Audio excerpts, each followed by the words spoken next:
मधल्या व्यक्तींनी दादागिरी केली आहे। वार्तांकन करण्यासाठी गेलेल्या वृत्तवाहिनीच्या टीम सोबत ही दादागिरी केली गेली। कॅमेरा आणि मोबाईल हिसकावून घेतला गेला आणि या संदर्भातली आता खरातच्या कुटुंबियांची दादागिरी समोर आलेली आहे। घरातल्या व्यक्तींनी ही दादागिरी केलेली आहे।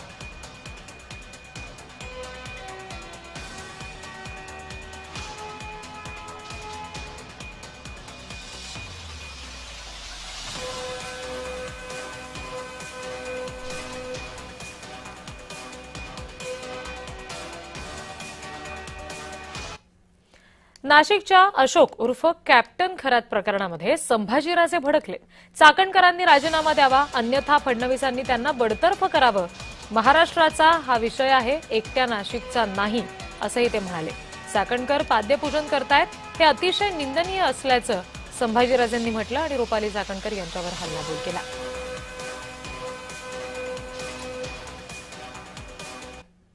खरोखरच निंदनीय आहे। म्हणजे असे प्रकार महाराष्ट्रात घडतात। ज्या महिला आयोगाच्या सुद्धा प्रमुख ज्या कोण आहेत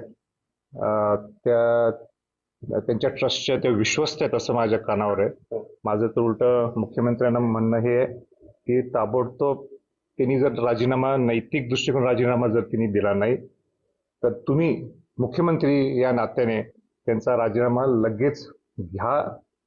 नाही राजीनामा देत असतील तर त्यांना बडतर्फ करा, अशी भूमिका मुख्यमंत्र्यांनी घ्यावी। अजित पवार यांच्या बंगल्याबाहेर जादूटोणा कुणी केला होता असा प्रश्न